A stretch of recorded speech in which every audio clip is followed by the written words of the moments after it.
We need to talk.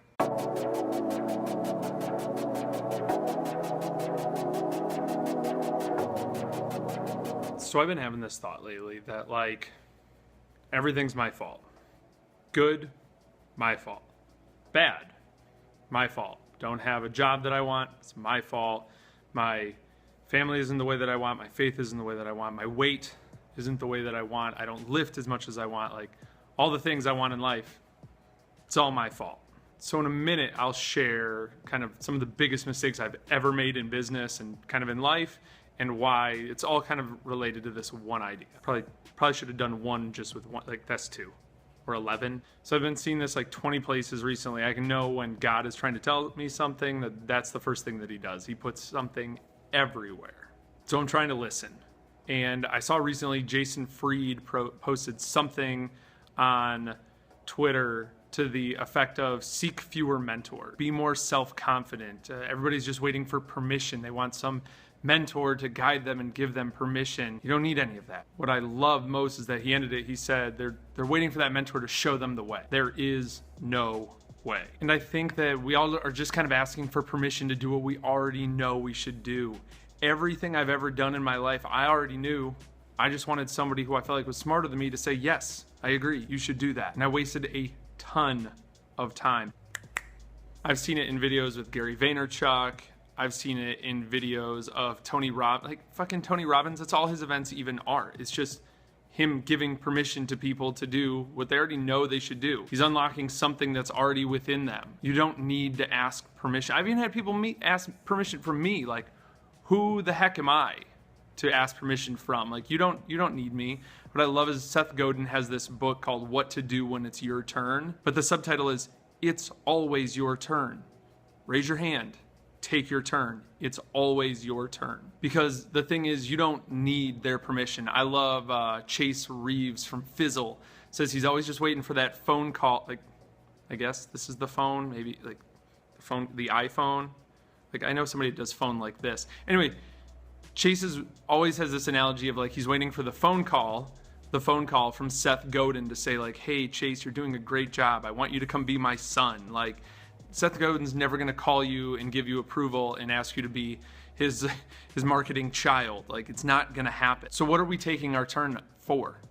We're taking our turn taking responsibility. Everything is your fault. Everything is your responsibility. Except if it's out of your control, like you get incurable cancer, something tragic happens. Like, if it's totally out of your control, I know this is callous to say this, but it's just my belief system that like, if it's not in your control, don't worry about it. That sounds really easy for me to say and just espouse on YouTube, but like, it's true, it works. When horrible things were happening in my family and in my life, I tried not to worry about anything that was not in my control. So I'm not talking about that stuff. I know it's difficult, I get that. I'm not talking about the crap that's not in your control. I'm talking about things that are in your control. Everything that's in your control, you should be taking responsibility for. I'm talking to you, but I'm really just talking to myself. And the thing is, like, that's why we buy coaching and online courses and books and all this other garbage that we don't need. We want those things to take some of the responsibility off of ourselves. We try to give this responsibility to a course. Well, if I don't succeed, well, it was the course's fault. If it doesn't work, it was the software's fault. It's not. It's your fault.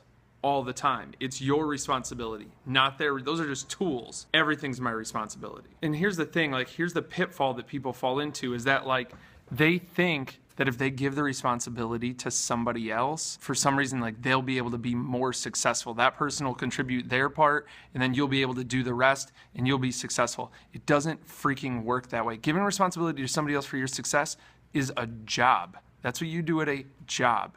Your boss has some responsibility, you have some responsibility, and you being successful as a group is mostly their responsibility. And if you fail at a job, like, in part, it's your boss's responsibility that you didn't do what you were supposed to do. I'm not afraid of the work. I don't want this to be a job. It shouldn't be a job. So I know I said I was going to talk about some of the biggest mistakes I've made in business. When I look back at all the biggest mistakes I've ever made, like the 2 biggest ones, it was because I tried to give some responsibility to somebody else.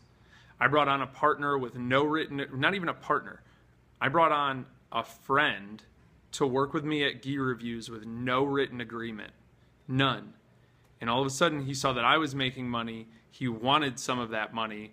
I told him, no, like you can have some of the money from the projects you work on, but the base money, like I built this for years before you came here, just because you helped get some Facebook fans for us and like wrote some things, and we're friends, we're boys. I don't think that entitles you to any money. And he went off the rails trying to destroy me, destroy my reputation, destroy the business, burn it all to the ground.